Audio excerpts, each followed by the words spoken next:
Hello everyone, good morning. আশা করি তোমরা সবাই অনেক ভালো আছো, সুস্থ আছো। আমরাও কিন্তু অনেক ভালো আছি। আর আমার আরেকটা নতুন ব্লগে তোমাদের সবাইকে ওয়েলকাম জানাই। আই হোপ আজকের ভিডিওটা তোমাদের সবার ভালো লাগবে, তাই সবাইকে অনুরোধ করছি আমার পুরো ভিডিওটা দেখার। আর এখন বাজে সকাল 7টা। তো আজকে 7টা থেকে আমার ব্লগটা শুরু করছি। প্রত্যেক দিনের মতো কিন্তু ঘুম থেকে উঠেই আমি আমার কাজকর্ম শুরু করে দিয়েছি।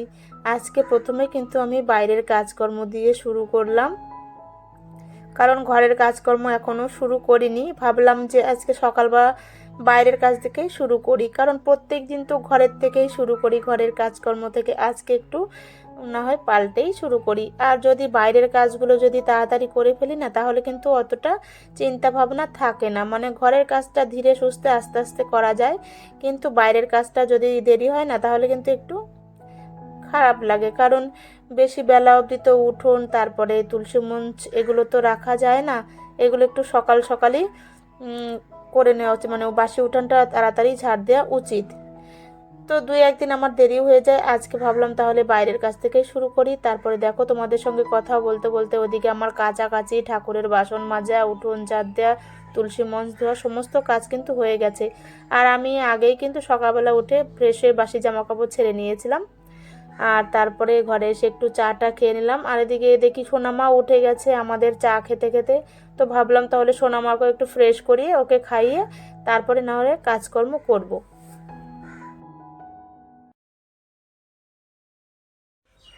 আর আজকে সোনামা অনেক তাড়াতাড়ি ঘুম থেকে উঠে গেছে। অন্যদিন দেরিতে ওঠে, কিন্তু আজকে তাড়াতাড়ি উঠে গেছে, কারণ ঠান্ডাটা আস্তে আস্তে কমে যাচ্ছে।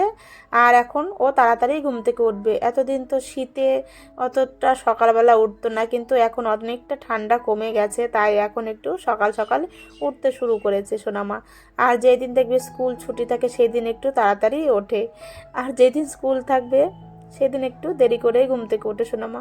তো যাই হোক, ওকে ফ্রেশ করিয়ে খাইয়ে দাইয়ে তারপরে আমি চলে এলাম বাসি বিছানাটা তুলে নিতে। আর বাসি বিছানাটা বেশিক্ষণ ঘরে থাকলে ভালোও লাগে না। সোনামা উঠে গেছে, ভালোই হলো, তাড়াতাড়ি আমি বিছানাটা তুলে নিতে পারবো। আর এদিকে দেখো, জানলা খুলতে এত সুন্দর রোদ্দুর বাইরে, সত্যি পুরো ঝলমল করছে রোদ্রে। এমন রোদ্রে দিলে দেখবে কত ভালো লাগে, কাজকর্ম সমস্ত কিছুই ভালো লাগে যদি বাইরে এমন সুন্দর রোদ দেখা যায়। আর এখন ঠান্ডাটাও অনেকটাই কমে গেছে, সত্যি সব মিলিয়ে কিন্তু দারুণ ওয়েদার এখন। হালকা ঠান্ডা, হালকা গরম।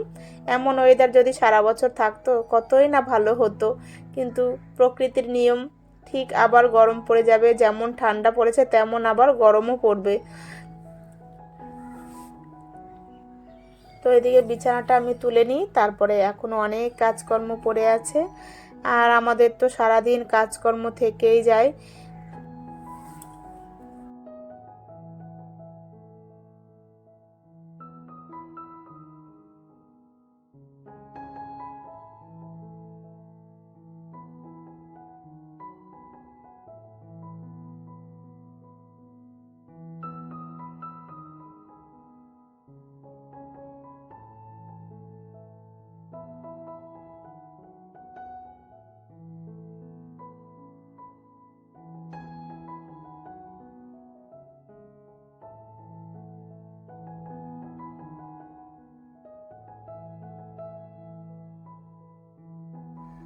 তো ওইদিকে বিছানা তুলে তারপরে আমি আবার এই ঘরে চলে এলাম একটু আলনাটা গুছিয়ে নিতে।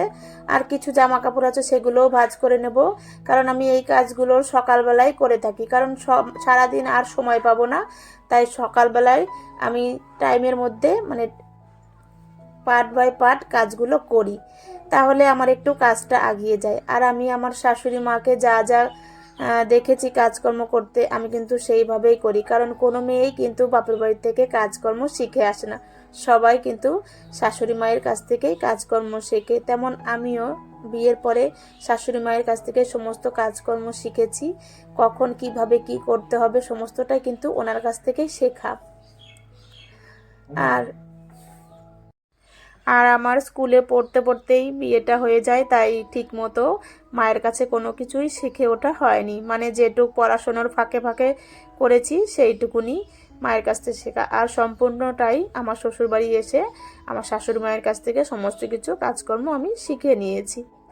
আর আমার শাশুড়ি মা শিখিয়েছে বলে কিন্তু আমি এত কিছু কাজকর্ম করতে পারি। আর তার মধ্যেও একটা ব্যাপার আছে, তোমার একটা শেখার আগ্রহও লাগবে। যেমন আমার আগ্রহটা ছিল সমস্ত কিছুই শেখার, মানে শাশুড়ি মায়ের কাছ থেকে সমস্ত কিছু শিখে নেওয়ার, রান্না বান্না সংসারের কাজকর্ম সমস্ত কিছু শেখার আমার একটা আগ্রহ ছিল। তাই আমি কিন্তু খুব তাড়াতাড়ি কাজকর্মগুলো শিখে গেছি। আর পরিপাটি সংসারীও হয়ে গেছি, মানে কোনটার পরে কি করতে হবে সমস্ত কিছু কিন্তু আমার একদম শেখা হয়ে গেছে, জানাও হয়ে গেছে।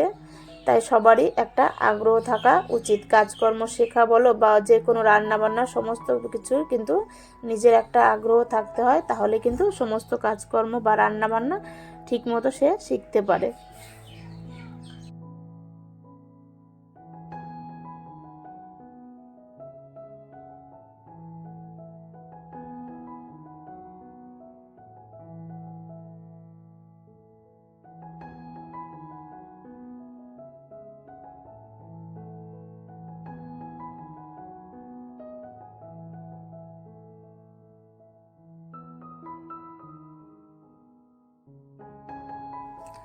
আমার মধ্যে কিন্তু এখনও সেই জিনিসটা আছে, মানে আগ্রহ জিনিসটা, মানে কোন জিনিসটা কি করলে ভালো হবে, আরও কি করে ভালো করব বা কিভাবে শিখবো, এই জিনিসগুলো কিন্তু এখনও, মানে এই আগ্রহটা আমার মধ্যে এখনও আছে। আমি ভাবি এই কাজটা আরও ভালো কি করে করব। আগ্রহ আছে বলে কিন্তু আমি সমস্ত কাজকর্ম, যে কোনো জিনিস খুবই তাড়াতাড়ি শিখে নিতে পারি। তো যাই হোক, অনেক বক বক করে ফেললাম তোমাদের সঙ্গে গল্প করতে করতে। আমার এদিকে জামা কাপড় গোছানো, বাসি ঘর ঝাড় দেওয়া সমস্ত কিছু হয়ে গেল। আর ঘরটা যখন মুছতেই হবে, ভাবলাম তাহলে তাড়াতাড়ি ঘরটা মুছে ফেলি, বাসি ঘরটা ঝাড় দিয়ে, তাহলে কিন্তু আমার সমস্ত কাজ, মানে ঘর মোছাটাই আমার কাছে সব থেকে বড় কাজ। মানে ঘর মোছা আর পুজো দেওয়া, এই দুটো কাজ যদি হয়ে যায় না আমার, তাহলে আমি রান্না বান্না নিয়ে অতটা চিন্তা ভাবনা করি না। আর আজকে সকালবেলা ব্রেকফাস্টে দেখো করেছি ডাল, আলু সেদ্ধ আর ডিমের অমলেট, এটা দিয়ে আজকে সকালবেলা ব্রেকফাস্টটা করে নিলাম। আর দুপুরবেলার রান্না তারপরে করলাম আজকে ইলিশ মাছ, আর করব পেঁয়াজকলি আলু ভাজা। ইলিশ মাছ তো রান্না একদমই সহজ, এটা ছোট বাচ্চারাও পারে। একদম হালকা ভেজে আলু বেগুন দিয়ে পাতলা ঝোল, এটাই খেতে ভালোবাসে আমাদের বাড়িতে। আলু বেগুন দিয়ে কাঁচা লঙ্কা দিয়ে ঝোল করি একদম পাতলা করে। আর দিকে পেঁয়াজ কলি আলু কেটে নিয়েছি। আর আমার মাছের ঝোলটাও কমপ্লিট হয়ে গেল, একদম শর্টে রান্না ইলিশ মাছ। আর তারপর দেখো একটুখানি তেঁতুল মাখা করে নিলাম, মানে এখন একটু গরমের সিজন পড়েছে, আমার একটু টক খেতে ভালো লাগে। আর তারপর দেখো রান্নাবান্না শেষে আমি স্নানটাও করে এলাম, এবার পুজো দেব। কারণ আজকে রান্নাবান্না, ঘর মোছো, বাসি কর্ম কাজ সমস্ত কিছু কিন্তু আমি 12টার মধ্যে কমপ্লিট করে ফেলেছি। আর এখন স্নান করলাম, তারপর পুজো দেব, তারপর তো দুপুরবেলার খাওয়া দাওয়া আছেই। তো আমি পুজোটা দিয়ে নিই।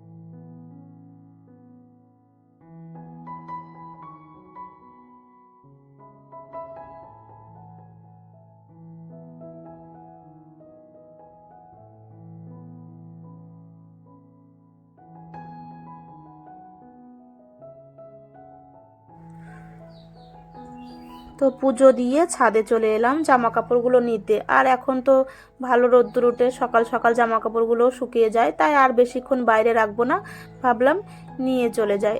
তারপর ঘরে গিয়ে খাওয়া দাওয়া করব।